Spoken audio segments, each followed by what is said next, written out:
सहना भवतु सहनौ भुनक्तु सह वीर्यङ्करवावहै तेजस्विनावधीतमस्तु मा विद्विषावहै। ओम शांति शांति शांति।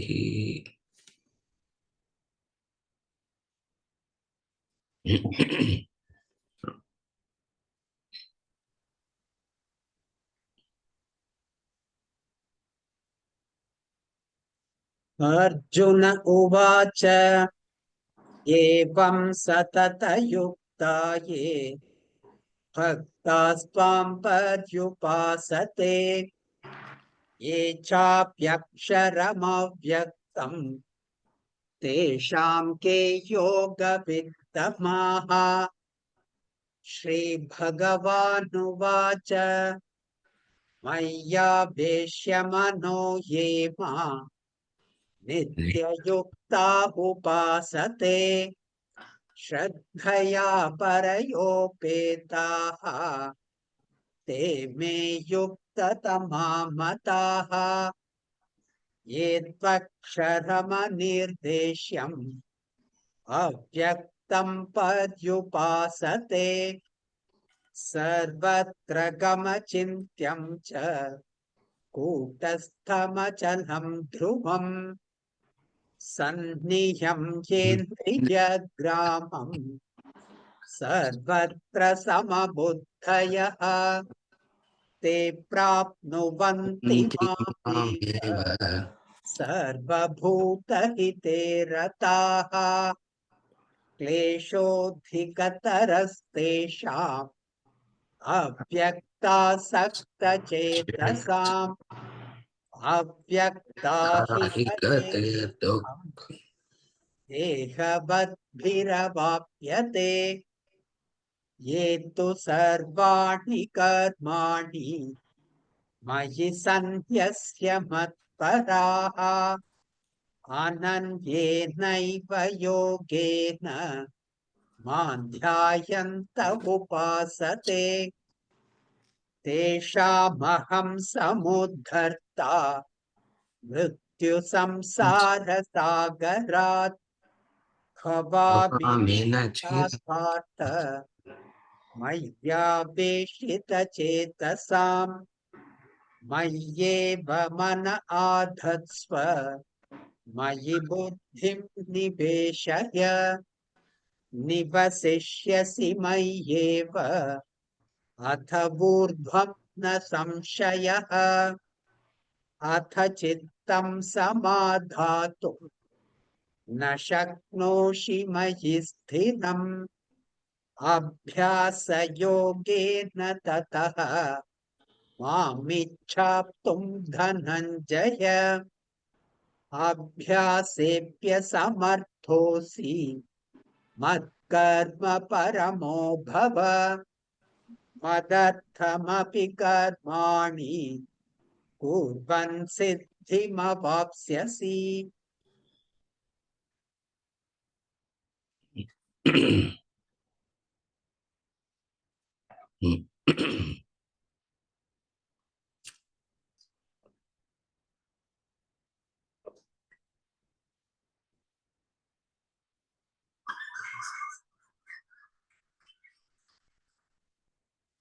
We have seen Bhakti Yoga is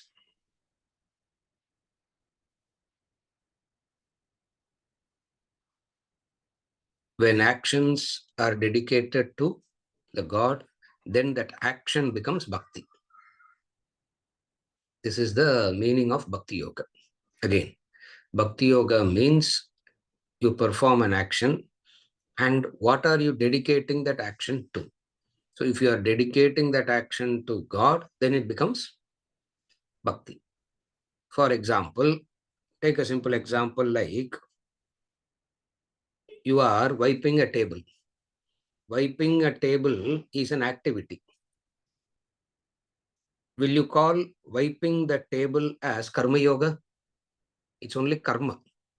When does that karma becomes Karma Yoga? Activity alone doesn't make it Karma Yoga. Activity is just activity.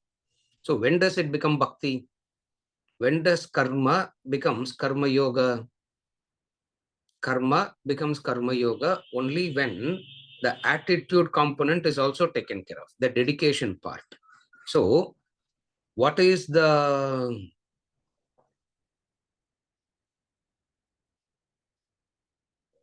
bhakti yoga? Parallelly, two things happens. What are the two things that is happening parallelly?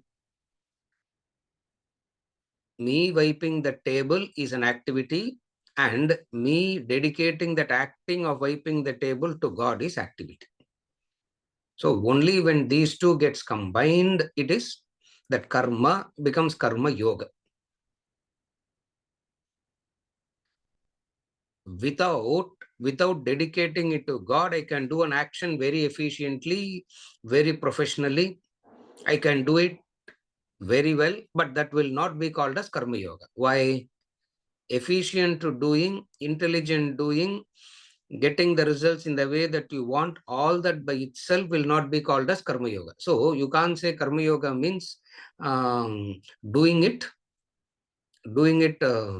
rightly. No, doing it rightly is one part of karma. Dedicating that action to God is another part of that. So only when the dedication part, the attitude part comes in, that mental bhavana, which is we have to call it as bhavana because it is of the mind. It's an attitude of the mind. Therefore, it is the bhavana. Only when that bhavana comes, it turns into bhakti.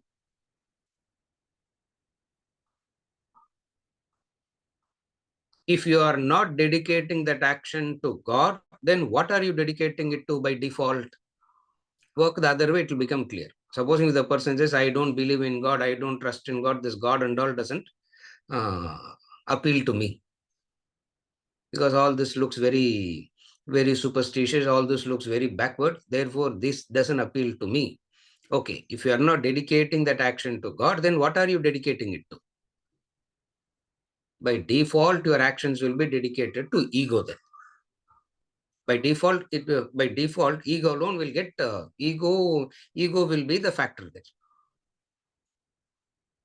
Ego in the form of ego in the form of saying ego can be in the form of saying welfare of the world also. I am working for I'm trying to help the world. Is that karma yoga? You trying to help the world, is it karma yoga? It is punya karma. It is not karma yoga. It's a punya karma. You will get some benefits of it, and that's it. So what is punya karma? As you are doing some activities for helping others, you do some activities for yourself also, selfishly. So overall, the punya karma balances it out and will not make you to suffer more. That's all. You may do something and not get caught. To that extent, karma will protect you. That's it. But then it is punya karma. That's it. Why? Because you work for the welfare of the world, but you cannot call it as yoga. Therefore, bhakti brings in this component now. What is that component that bhakti is bringing in? Bhakti brings in the component of it is not just an activity. That activity must be dedicated to God.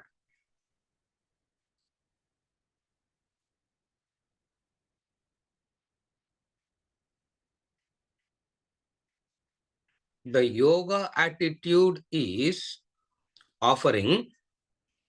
Sannyasa attitude is unaffected by the result. The yoga attitude is offering the actions to God. Sannyasa attitude is to renouncing the anxiety for the result. Now you cannot you cannot put the cart before the horse. You cannot start by saying get rid of the anxiety for the result, get rid of the anxiety for the result, and then dedicate it to God. You are putting the cart before the horse. Therefore, you need to go sequentially. What is it sequentially? Yoga means attitude of dedicating, offering the actions to God. Sannyasa means renouncing the attachment to the fruit. So, karma bhakti comes in offering, sannyasa comes in namama. Now, where will you start with? You will start with namama and come to offering, or you will start with offering and come to namama? Where will you start? No, sir, we'll start with namama and come to. Once I start with namama, God becomes irrelevant. God becomes redundant after that. Therefore, sannyasa is also not happening. Karma bhakti is also not happening. Then what happens? Only the ego gets stronger and stronger. Now, this is what in Bhakti Yoga we want to understand rightly. And when you want to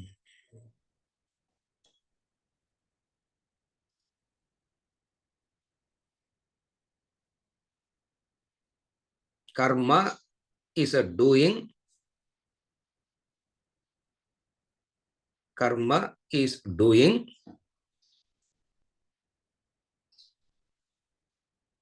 sannyasa is what? Renouncing the very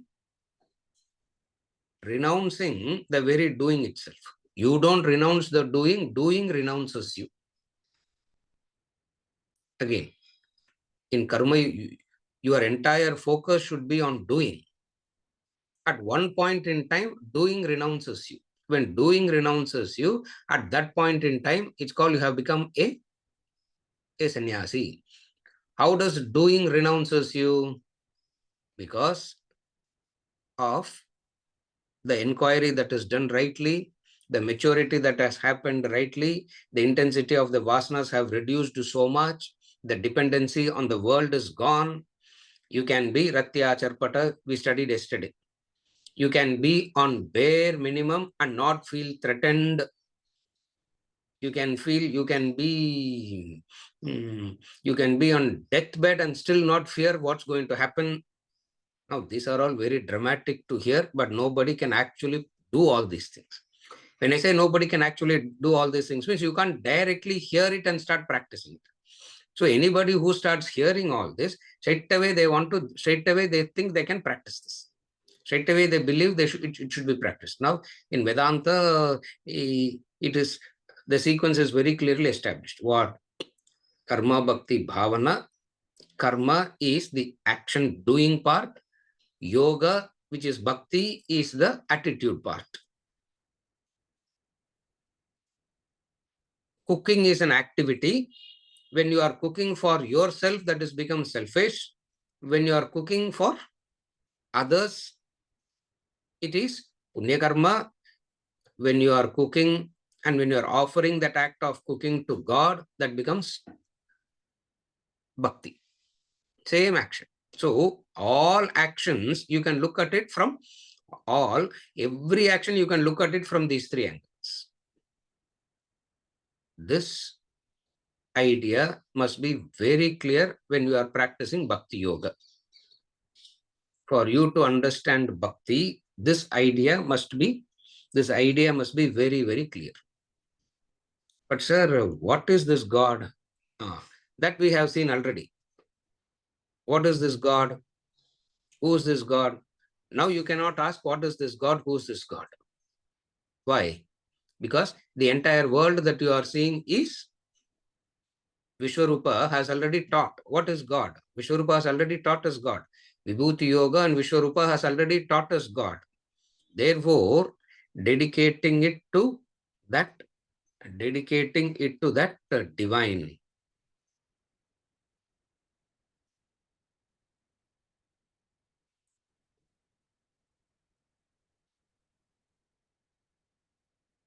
When you are offering it to another person, you can see the other person as you doing a help, or you can see the other person as God and offer.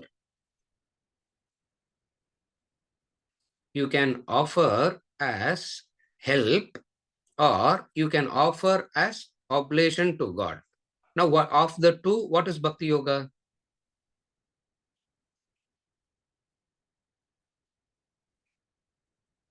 Helping the other person is Bhakti Yoga, va? No, no. You see the other one as God and you oblate and you offer. So now, if you see one as God, instantly you should be able to see everything as God. That is Vishwarupa.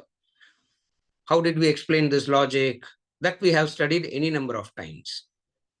God is the cause and world is the effect. God is the cause and world is the effect.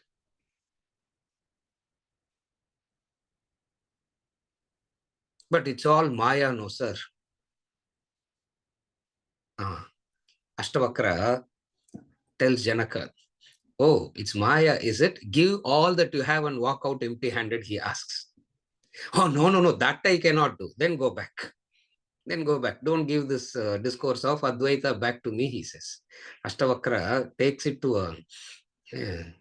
oh, anyway, it's all Maya. No, anyway, it's only in attitude. Anyway, it's only that. No, that's what has been... therefore, what is the understanding? What is the logic? God is the cause and world is the effect. God is the cause and world is the effect. God is the creator, world is the created. How did God create the world? How did God create the world? By becoming the world. Just as the gold created the ornament by transforming itself into an ornament. Similarly, God created the world by becoming the world. Therefore, continue this logic. When you are serving, you can say, I am serving the world, or you can say, I am serving God. When you say, I am serving God, then it is Bhakti Yoga. When you say, I am serving the world, you are doing Punya Karma. Therefore, the culture from the beginning introduces God. And then we saw Ekarupa, Anekarupa, Vishwarupa, Arupa, etc. All that we have seen already in chapter 11. So Ekarupa, Anekarupa, Vishwarupa, all these is the various understanding that you can have about God.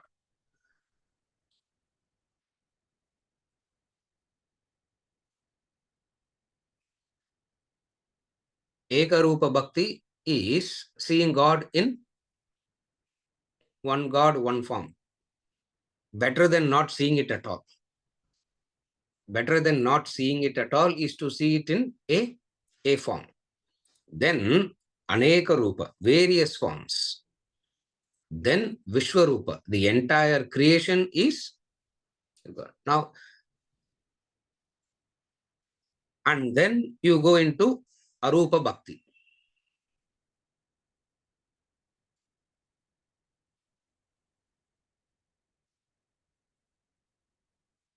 Arjuna is going to ask of the two, which is better, Rupa or Arupa? Because if you give the answer, this is better, straight away, what will you want to do? Because you'll want to do that, because the ego wants that. The ego doesn't want to grow. The ego wants to ask of the two, what is best? So of karma and jnanam, what is best, sir? Supposing if you say this is the best, immediately what will you do? The fact that you are asking what is the best implies what? If you ask what is the sequential way of doing it, you are asking the right question. If you are asking what is the best, you are asking the wrong question. But always, what is the question that we will ask? Always we'll ask what is the best. Not because you want to know what is the best. By knowing what is best, you think you should straight away. What is the solution, you can ask. Or you can ask, what is the best solution? Isn't it? You have a problem, you can ask, what is the solution? Correct. But then you add another adjective, and then you can come and ask, what is the best solution? There is only a thing called solution. What is best in that? God only knows. Therefore, with all this understanding, there are two types of people who are worshipping: Rupa Bhakta and Arupa Bhakta. Now, God has become an important factor in life. Now, carefully follow the sequence. With all the introduction to Bhakti, we have concluded that God is the vital factor in life. Rest of it is an aid to remember God. So what is the vital factor of life? God is the vital factor in life. Number one is clear. And that God is Ekarupa, Anekarupa, Vishwarupa, and then there is Arupa. Now Arjuna is looking at all these various type of people. Some people are worshipping God with form, some people are worshipping God in attribute, some people are worshipping God in vacanter, shunya. Now the question is, what is best? And then he goes on to give a beautiful, very beautiful answer. Now we'll go into the actual chapter. Finally, a very short chapter, 20 verses. A very short chapter, 20 verses. Form and formless worship. Form and formless worship. Progressive ways to reach God. Progressive way means sequential going. Understand the word progressive way as sequential way. Then you know the krama. So progressive ways to reach God means the krama. There is the krama. And then 35 qualities. And then 35 indicators. Qualities means 35 indicators. 35 indicators are the quality control, as it were. How do you know that you are doing it rightly? Practice these qualities. So now there are three things now. What are the three things? Form and formless, Rupa and Arupa. And then what is the Krama? Krama means how do you go sequentially? You don't put the cart before the horse.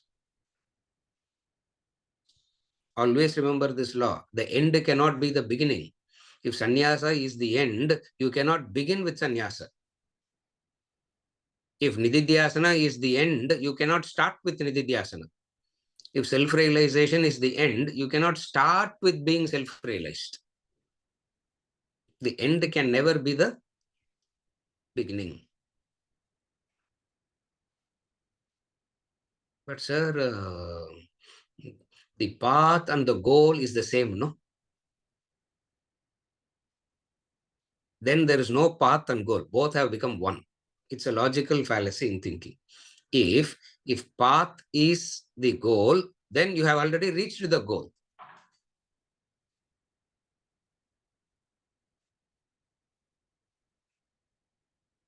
Sakshi Bhava is the goal.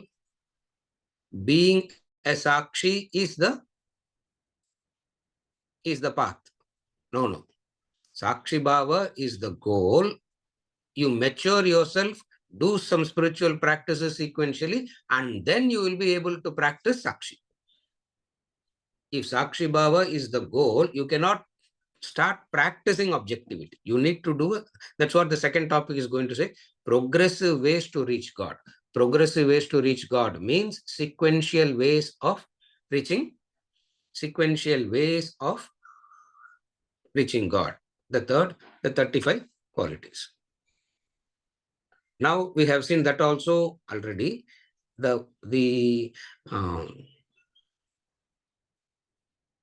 Just as a reminder, The Upanishads doesn't use the word bhakti at all. They only use the word upasana. That word upasana, which is more action oriented, was the practice. From that, when the thinking changed to something else, what is it? Bhakti became a separate path, as it were. Now this has to be very clearly understood. There is no separate practice called bhakti. It is karma and bhakti. I only like to do bhakti, sir. I only like to do bhakti. Why? How can you do bhakti only? For bhakti is the remembrance of God. Bhakti is the remembrance of God in and through the activities. You don't stop all activities and then say, I am going to remember God, and the only way to remember God is by stopping all other activities and doing a set of activity that will help me to remember God. Just no. That kind of a bhakti is not something that can be. That kind of a bhakti is not the prescribed progressive ways to reach God.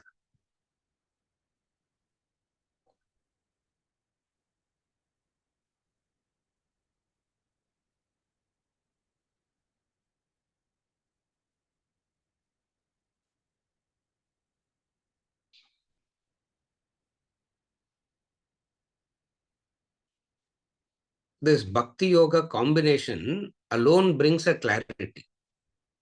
This karma bhakti alone can bring the clarity. What is the clarity? In materialistic approach, success is directly proportional to your acquisition. In materialistic approach, success is directly proportional to your acquisition. If you have acquired more and more and more, you have become more and more successful. In spiritual approach, success is directly proportional to fill in the blanks. Don't tell us. Don't tell us. You tell yourself. In materialistic approach, success is directly proportional to acquisition. More you have acquired means more successful you have been. Less acquisition means you have been less successful. No acquisition means you have been very poor. In materialistic approach, success is determined by acquisition. In spiritual approach, success is directly proportional to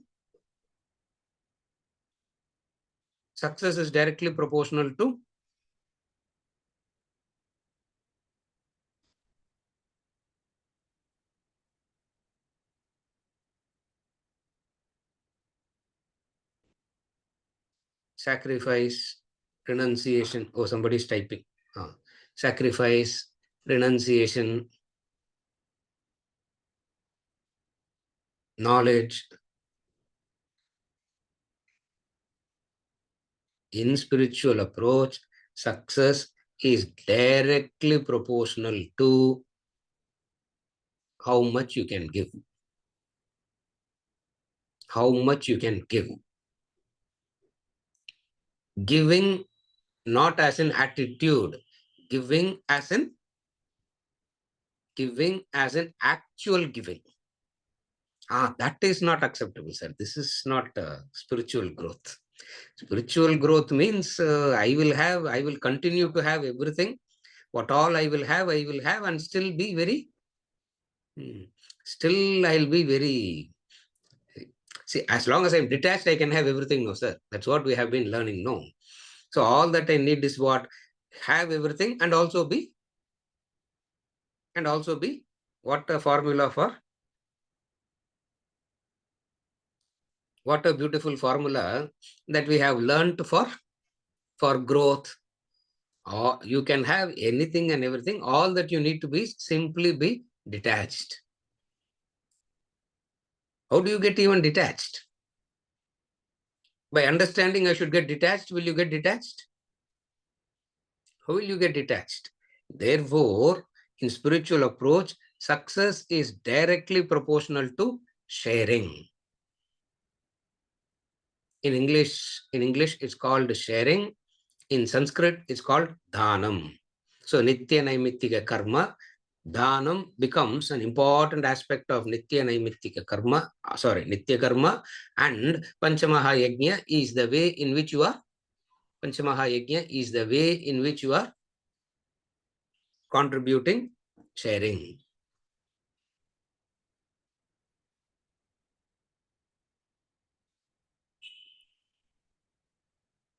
Number two, the very materialistic approach, by nature, you will be extroverted because acquisition cannot happen within. Acquisition has to happen from the world. Because acquisition has to happen from the world, where will you be focused? You cannot say 23 hours I'll be focused on the world and 1 hour I'll be focused on Brahman.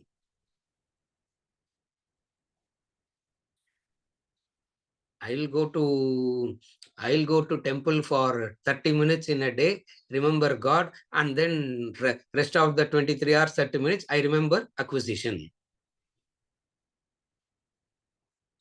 Or going to God itself is to aid acquisition, isn't it?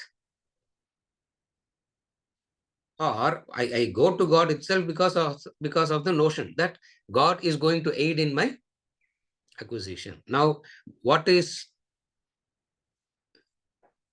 bhakti?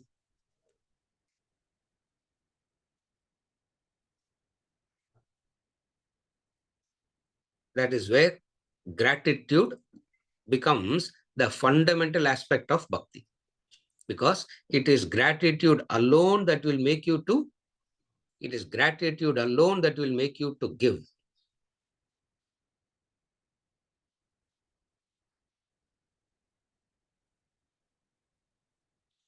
With gratitude, you don't measure your giving. Without gratitude, you measure your giving. Again, I repeat. With gratitude, you don't measure, you give. When you are with full of gratitude, you can give and give and give and always think, I should give more.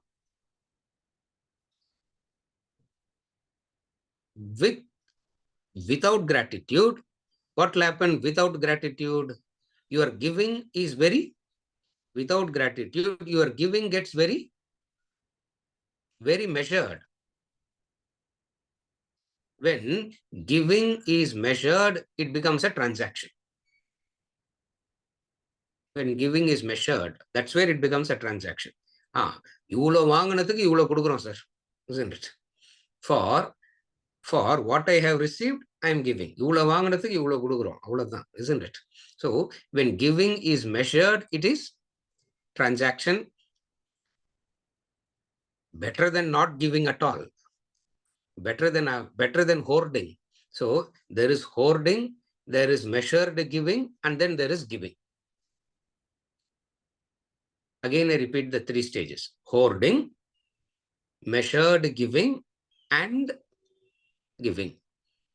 Hoarding because no gratitude. Limited gratitude, at least you measure the giving. To that extent, you are slightly better. But again, we say, no, that alone shouldn't be the case. You should mature also into the next. What is the maturity?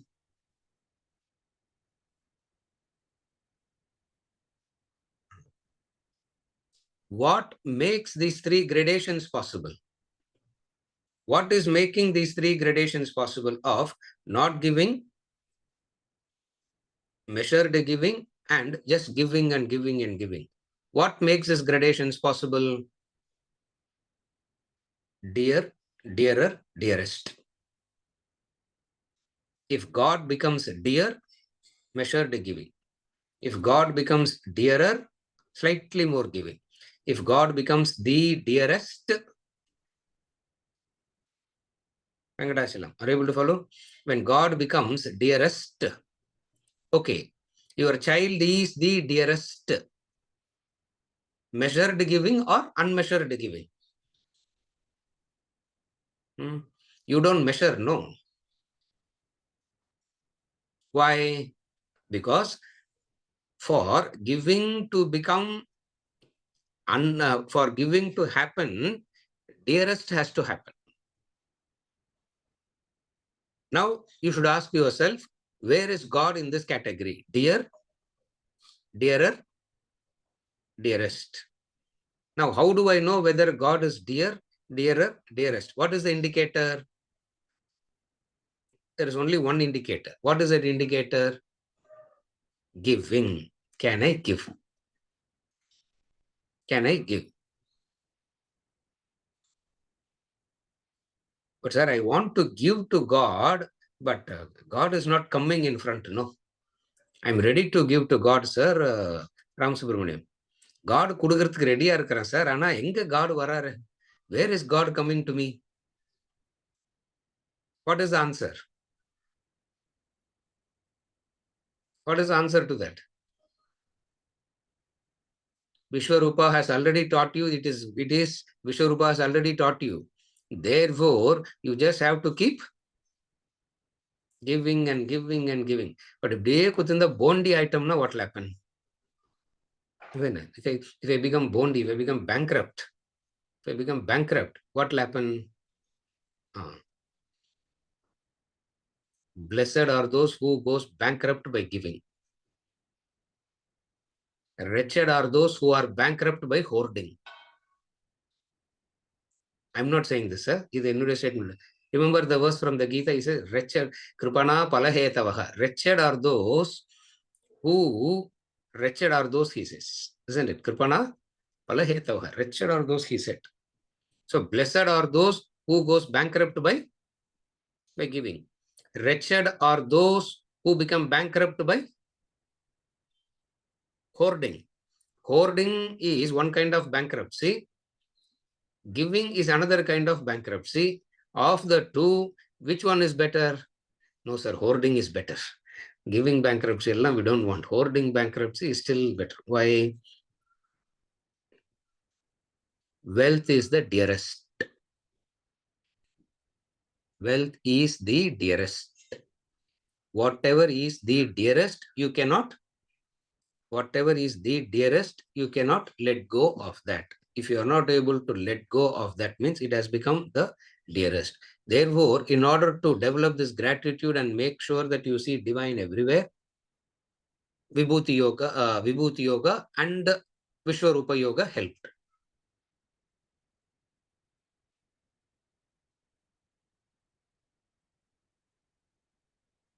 When you do all this,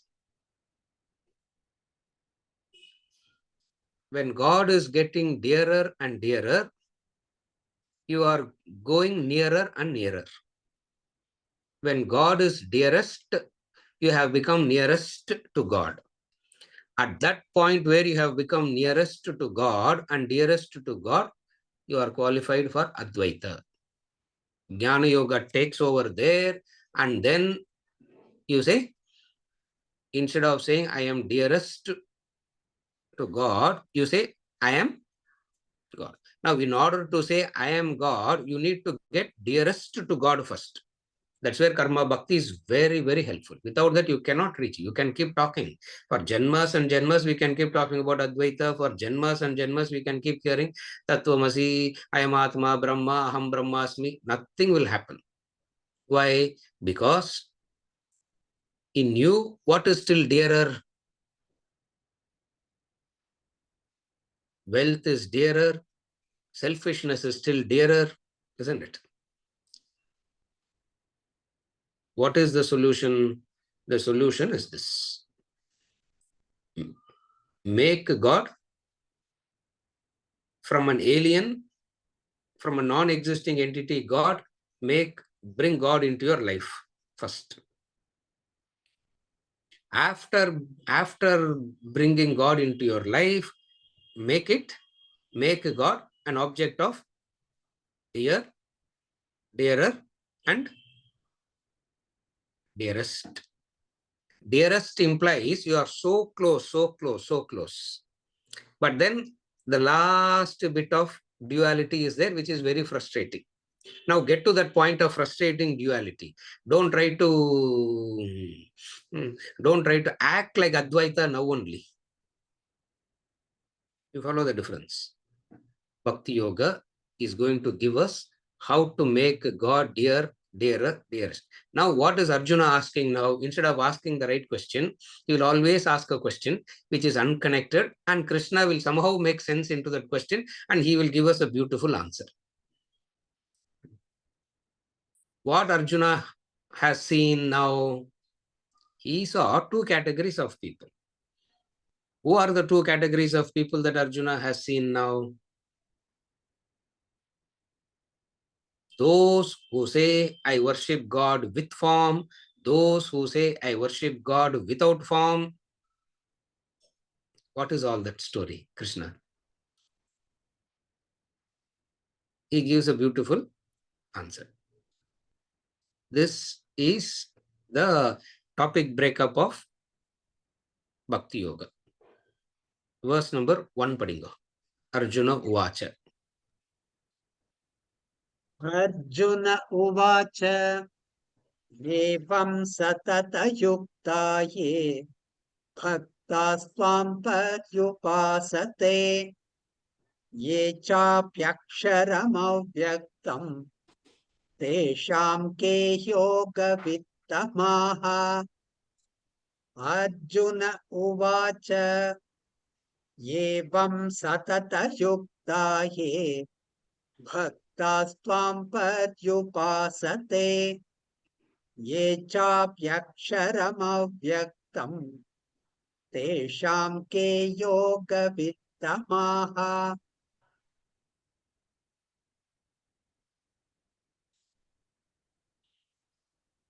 Arjuna Uvacha. Arjuna says, thus, those ever steadfast devotees who worship you, and also those who worship the imperishable, the unmanifest, which of these are best versed in yoga? Who is the best, he's asking. So that I can straight away start imitating that. Straight away I can go there. So the question, those ever steadfast devotees who worship you, and also those who worship the imperishable, the unmanifest, which of these are best versed in yoga? Now Arjuna's question, which group is better? There are two groups. What are the two groups? Those who worship you. Those who worship you, here what?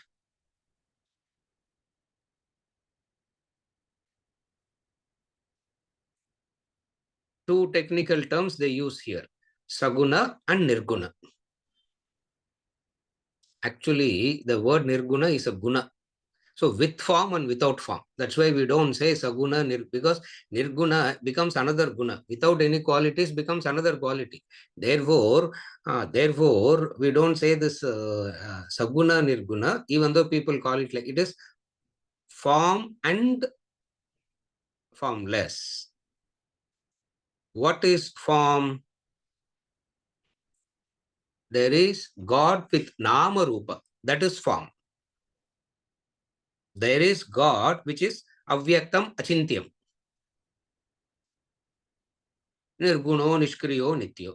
Now the question is, I have seen there are these two kind of people. What should I? Of these two, who is? Of these two, who is better?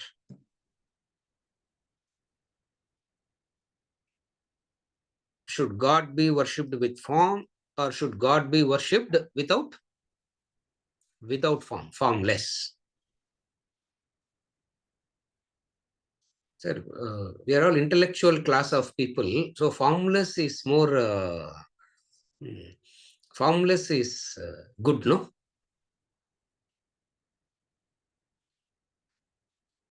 God didn't even enter the category of dear as yet. And you straight away went into the past dearest category. God has not even become dear. Yeah. See, for the sake of God, we are not able to skip one meal. For the sake of God, we are not able to be awake one night. And then we talk about avyaktam, achintyam, and all that. So now Arjuna is talking. There are two categories of people. What are the two categories? What are the two categories of people? Those who pursue, those who seek God in Vishwarupa form. For example, take it like that. Should he be worshipped as Vishwarupa, or should you be seen as Achintyam, Avyaktam, which is Arupam? So, Rupa and Arupa. Of the two, what should I do? It is not a choice between Rupa and Arupa. You need to gradually mature. There is no choice between Rupa and Arupa. It depends upon your growth. Remember, that is the answer.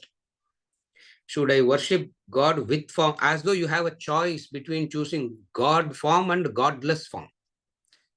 What is formless God? Therefore, what becomes the answer to the question? Now we have given the answer, and then we are going to elaborate and prove how the answer is right. Should God be worshipped with form or without form? Arjuna, this question itself is redundant because you ask this question as though you have a choice here. Like people ask this question, same problem. जायसी चेत् कर्मणस्ते मता बुद्धिर्जनार्दन तत्किं कर्मणि घोरे मां नियोजयसि केशव व्यामिश्रेणेव वाक्येन बुद्धिं मोहयसीव मे तदेकं वद निश्चित्य येन श्रेयोऽहमाप्नुयाम्. Should I follow karma yoga lifestyle or sannyasa lifestyle? What is the answer we gave there? Whatever you want to choose, you choose. Weigh both the options. Whatever is appealing to you, you choose that. Was that the answer given? What is the answer given? The question is wrong.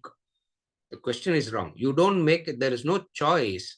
Sir, should I go to kindergarten or university, sir? What is the answer? That's the question. Should I go to kindergarten or should I go to university? You will say this question itself has no meaning. Why? Because from one angle, you have to go to both. From one angle, you have to go to both. From another angle, you need to go through it sequentially, as though you can't say now, there are two things now, isn't it? Because we think, what, should I choose this person or this person, this job or this job? Similarly, here also, we want to exercise because everywhere we think we are exercising choices. No, you're not exercising choices. You are just being carried away, isn't it? You're just being carried away. What is the right understanding? The right understanding is this. It is not a choice between Rupa and Arupa. It is the sequential way of, it is a sequential way of growing.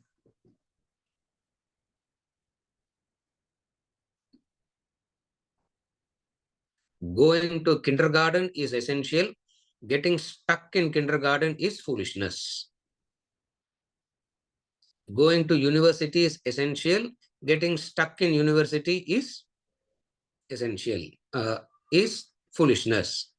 Unless you are a professor, isn't it? If you are a professor, you are stuck there. But then you have matured out of university even there, correct? So,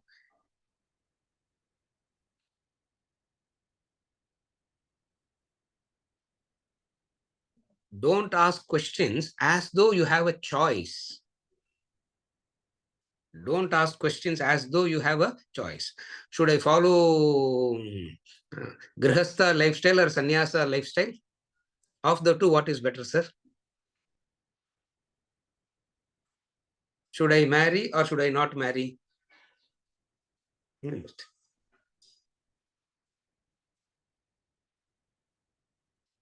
I don't like to get married. You are not exercising a choice there. You are acting on your likes and dislikes. Therefore, throughout you find questions. What is the question? What is the question? The question is form worship better or formless worship better? The answer is, the answer is in the sequence, both needs to be done. When we say both needs to be done, obviously there is no thing called which is superior or inferior. Like people come and says, I don't like, I'm not a religious person, sir, but I'm a very spiritual person. I say, okay, whatever. I say, whatever you want to blabber, you can blabber. It doesn't make any difference, because what is the difference between a religious person and a spiritual person? Both are one and the same. Spirituality is an attitude. Religion is the lifestyle. Spirituality is an attitude. Religion is a lifestyle. Now, I believe in the attitude, but lifestyle, I will do whatever I want. Does it ever happen like that? So wherever we go, people believe, they talk as though they have choices. There is no choice here. It has to be done. It has to be done sequentially. How do you understand that? Remember, we started the discussion by taking an example of wiping the table. Remember that example we started? You wipe the table. Wiping the table is a ritual, physical action. As you are wiping the table, you can listen to a music or curse, or you can chant. As you are wiping the table verbally, so karma has three parts: the physical part, the mental part, and the verbal part. Manasam karma, vachikam karma, kayakam karma. We have seen that any number of times. So doing is the physical part, which can be which is what is visibly seen to an extent. So when somebody is doing it, you can't see the bhavana of that person, but you can only see the doing, and you try to imitate the doing. It looks so mechanical to you. You come back and say it's a ritual. Are you able to follow? How does the word ritual come in? You see somebody doing, and when you see somebody doing, you have no clue to their inner attitude. So you see them doing, and you also want to do the same thing. When you do the same thing, you find it very uninteresting, boring, frustrating. It means what? You come back and say it's a ritual. No. The first aspect of karma is physical, which is doing. The second aspect of karma is vachikam karma. What is vachikam karma? Verbal. Verbal means you can chant the mantra and wipe the table. What is mental? What is mental? This manasam karma, this kayakam karma, and vachikam karma is the grosser aspect. Manasam karma is the subtler aspect. Action is the same. So there is a grosser aspect to action, and then there is a subtler aspect to action. Both the grosser and subtler aspect of the action, all are united by this one entity called God. In order to do that, rupa becomes very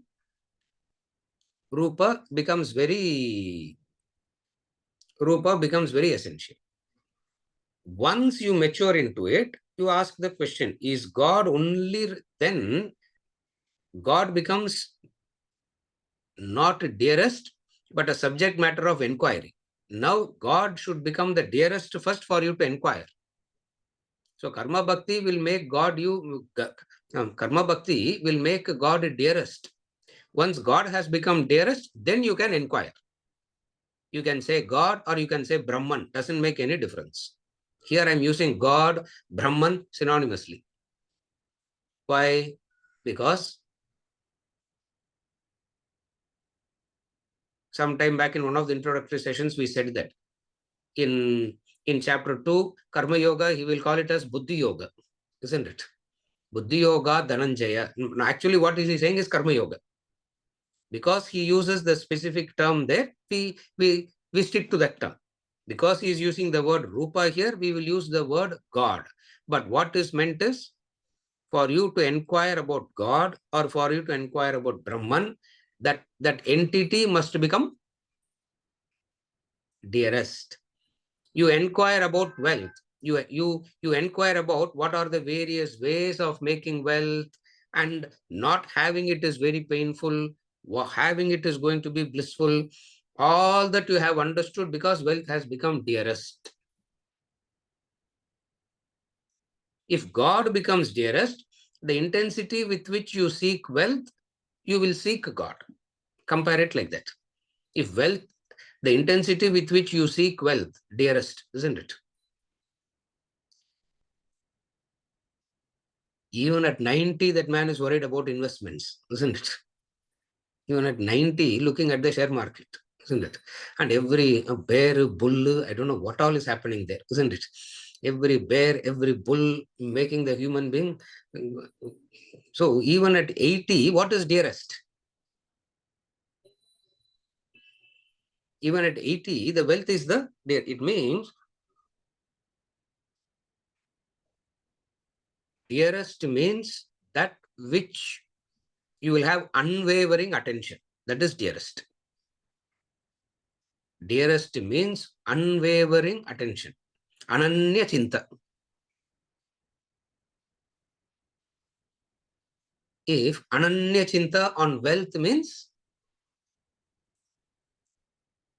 so it means that has become the dearest. So the indication of dearest is what? Ananya chinta. Now that ananya chinta on God should come. Then inquiry on God can happen, which is Brahma Vidya, which is Upanishads. Now the question is not at that level. Now the question is what? I have seen people worshipping God in two ways, Krishna, with form and without form. Of the two, which is Uttama. Uttama means which is the which is the best. Uttama means like in the 15th chapter, he is using the word Purushottama. No, the word Uttama comes there also. So Uttama means supreme. He is not asking about God being supreme. He is talking about of the two who is supreme. So that if I do that, I will become supreme. Yeah. Supposing the answer is given, worshipping the formless is supreme. Now you will start worshipping the formless, and by default, what will happen to you? You will become supreme. Now, Krishna is a Jagat Guru. No, he knows. He knows the question, the word, and the questioner, and he knows so many things about the questioner, and he answers the question. E yoga ittamaha. From chapter 7, he has been talking about God, God, God, God, God, isn't it? Upadana, Karana, and I don't know what all he spoke. So many things he spoke about God, God, God in chapter 7, chapter 9. Again in chapter 8, Arjuna got a confusion. What will happen if I die? Don't worry, you will still be protected. Everything will continue as it is. All that we said. And then he said, discussion and analysis of the Lord's manifestations, Vibhuti, chapter 10. Chapter 11 is what? Demonstration of the entire creation, meaning all the. Now what has happened? Arjuna is Looking at the Vishwarupa, Arjuna got very clear. Now I know what to do. Now I know what to do. And Krishna gave a twist. That's why we take so much of gap before going to the next chapter, because we will forget the previous chapter completely. After talking about Bhakti Yoga so much, we forgot the previous chapter completely. After explaining everything, he gave a twist in verse number 55 and concluded the chapter. What is the twist he gave there? Mat karma krit mat paramaha, mat bhakta sangavarjitaha, who is free from attachment, who looks upon me as supreme. When he said all these things, which is totally contradictory to the Vishwarupa, that the entire chapter has been talking to. Now the question is, idol worship make sense now? Does idol worship make sense?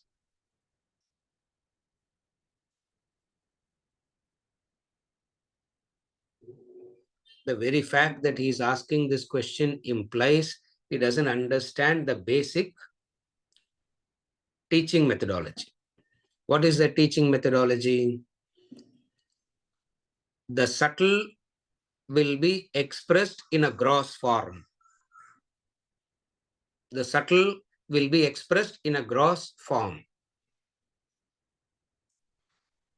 That is called idol, symbolism. You take the subtle and put it in gross, that's called idol.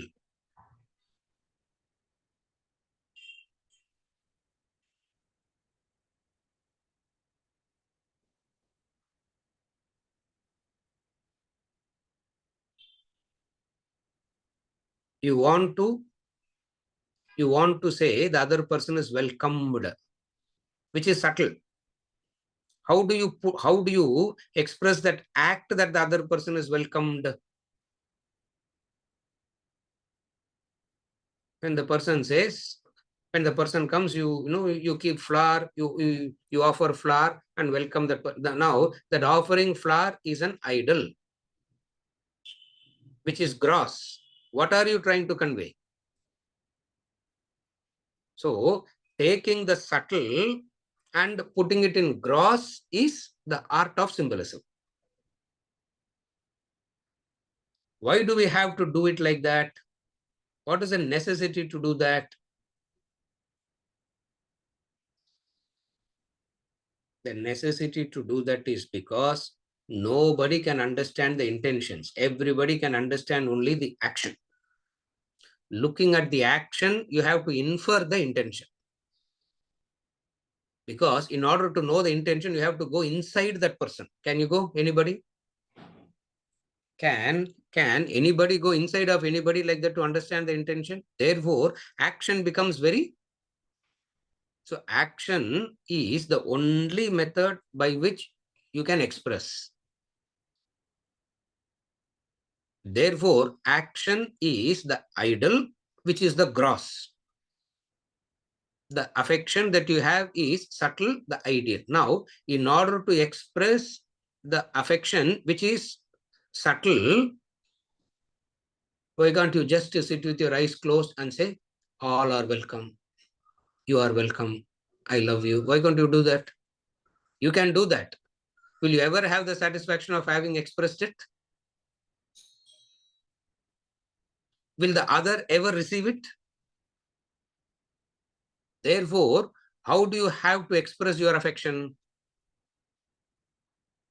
You have to express your affection through the medium of an action. That is called symbolism. You are not doing that action.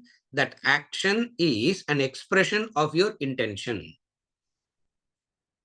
Action is an expression of your intention. Saluting the national flag is that action. But what is the intention that is being communicated in that action of saluting the national flag? Patriotism. You can say, no, sir, can't I be patriotic even without saluting the national flag? Is national flag a must for patriotism? Kutarka answer is no. For you can be patriotic even without flag. Question is, without the flag, you can never develop patriotism. After developing patriotism, you will be grateful to the flag. But at any given point of time, you will never ever say flag is redundant for patriotism. The mistake that happened in religion today is all this is being taken away as redundant and thrown away because straight away it has become a source of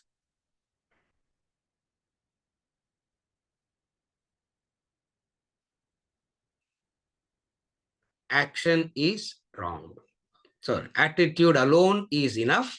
Action-wise, I need not do it. For example, somebody invites you to a wedding. You go to the wedding. First thing, what will you think? Dress, sir. What dress I'm going to wear? Is that what you will think? What is the first thing that you should think?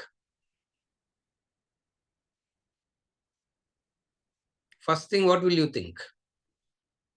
Gift, isn't it? What can I give? What can I give? That giving is it a ritual or an expression of your affection? That giving is an expression of your affection, isn't it? So that giving is the grosser idol and affection is the subtle. Now, human beings need transactions. We all live only through transactions. Attitude takes care of your inner mental state. Actions takes care of your life. Again, actions take care of your life. Attitude takes care of your inner mental state. You can't say, I have the attitude and not do at all, which obviously Arjuna didn't understand. Therefore, the question is what? Which of these are best versed yoga? Vittama. Uttama kuda illa. Yeah. He's not even calling us yoga vittamaha. They are the best versed in. Who are they?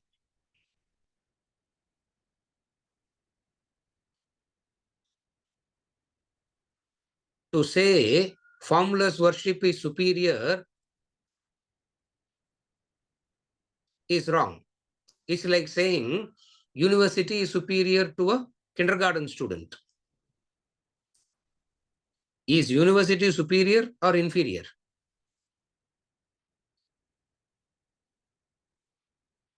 If anybody says university is superior, that person didn't understand anything about education, isn't it? Is kindergarten inferior? Supposing you say kindergarten is inferior, again you have not understood anything about education. It means it is neither inferior nor superior. It has a place in the sequence. There is a sequence, that's all.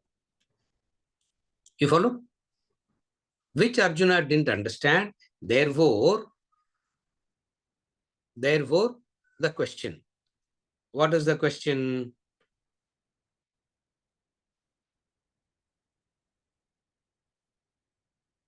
What is the question?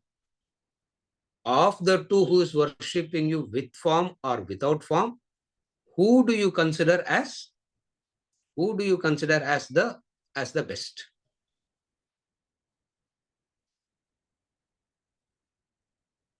Evam satata yuktaye. That word evam is the connection to the verse number 55, chapter 11. That evam, you don't start evam, a conversation. Evam refers to a previous thing that is said. What was told previously? Mat karma krin mat paramaha, etc. and all that. Now for that, what is the question? Yuktaha. Evam satata yuktaye.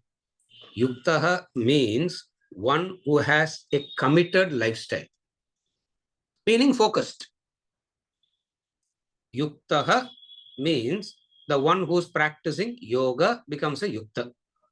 Whoever is practicing yoga becomes a yukta, and practicing of yoga becomes a committed lifestyle. What is that committed lifestyle?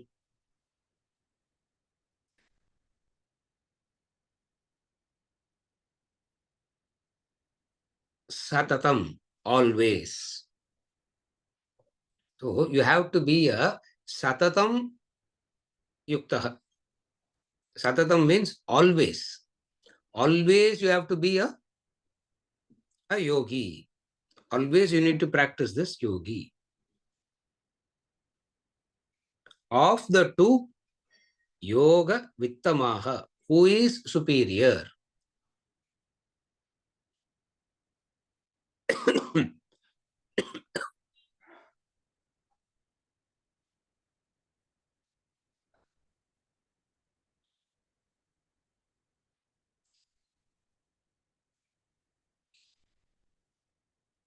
At one level, when I say at one level means you can understand the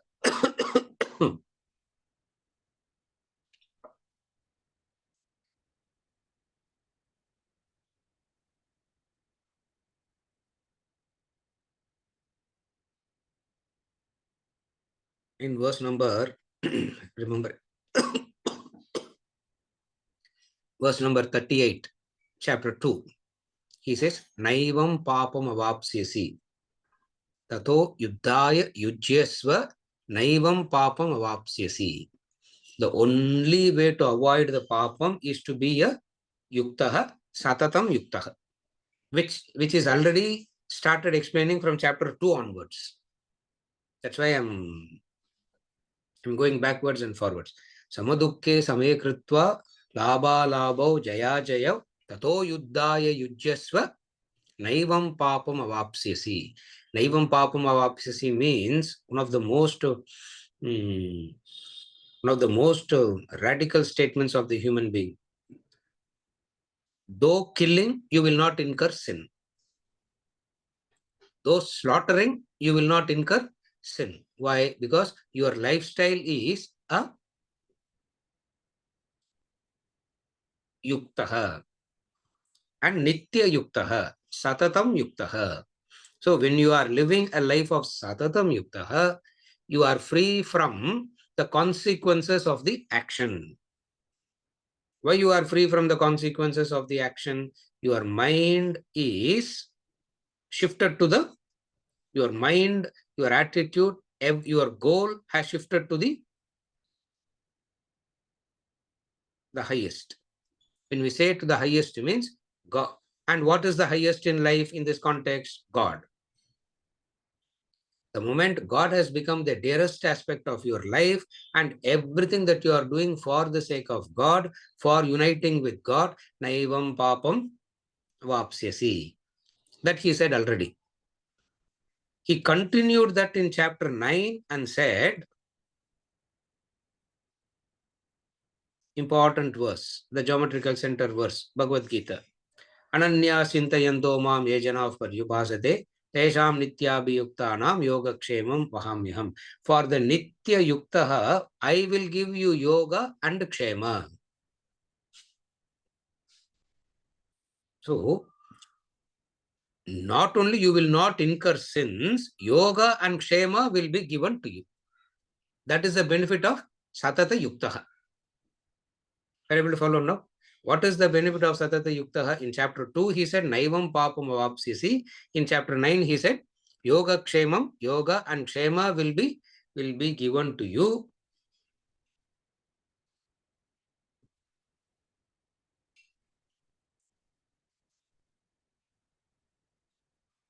At another level, you come to the highest Advaita state. So at one level, you believe that you need support from the world of objects and beings. You believe you need support. No. Do you believe that you need support, or do you believe that you don't need any support? No, sir. Partially support, partially no support, sir. Do you need support, or are you in need of support? Are you in need of no support? Or reverse the question. Do I need support, or do I support? Am I in need of assistance, or do I assist? What is it? Your ego will always say, I don't need help, but actually you are so much need of support. How do you say that you are in need of support so much? The worries and anxieties tells you. The fear, the worries, the anxieties indicates that you are in need of support. No, sir. Only when worry and anxiety comes in it. Otherwise, rest of the time, I am all right. And when does worry and anxiety come? Nobody has the anxiety of mukshatva, isn't it? Everybody has the anxiety of desires not being fulfilled. Something will happen to me, something is going to happen to me, isn't it? Or something is happening to me already, Amit. That fear has no,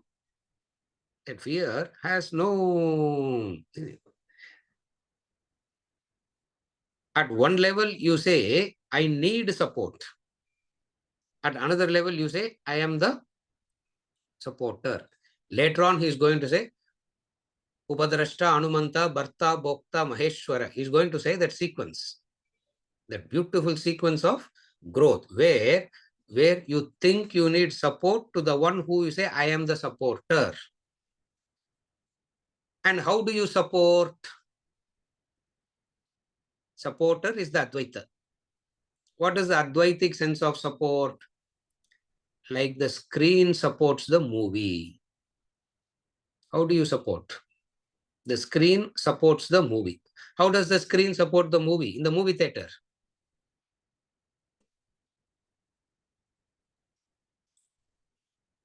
by its presence, it makes sure everything happens orderly. That is the support.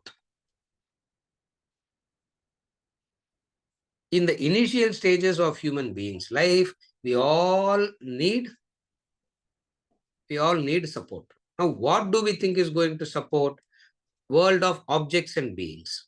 From world of objects and beings dependent, you shifted to, from dependent on objects and beings, you shifted to God.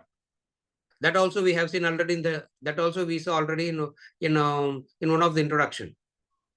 We all need stable relationships, and that stability can come only from that entity which is intrinsically stable, and that intrinsically stable entity is called God. Therefore, it is better to associate with God. It is better to seek the support of God for stability. And then you come to the highest. What is the highest? I am the supporter. I am not the supported. I am the supported. And when you come to the stage that I am the supporter, you become consciousness. The consciousness that is supporting everything. Now, that is not the discussion here. That is not the discussion here. What is Bhakti Yoga? From worldly dependent, from dependence, seeking security through objects and beings, you seek security in God. Seeking peace and happiness in the world, you seek peace and happiness in God. That is Bhakti. That gives you a maturity of God becoming dearer.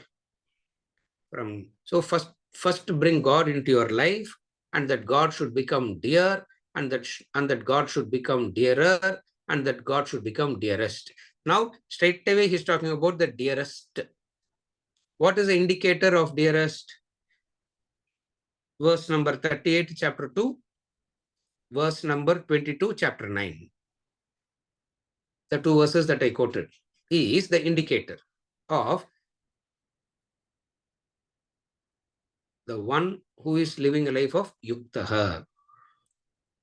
So Arjuna is asking, there are these people who are worshipping you constantly, who are dependent on you constantly. They are not dependent on anything from the world. Of the two, I have seen two categories. One who is worshipping you with form, and then there is another worshipping you without form. Of the two, who is the best? That is the question. Whatever answer he is going to give, we will take it up in the next session. So the question, God has become dearest, and that God which has become dearest is being worshipped in two ways, with form and without form. If God has not yet become dearest, what should you do first? What should you do first? Do something to make God dearest. Do something and make God dearest. And then the question of those, for those who God has become dearest, there are these two categories of people.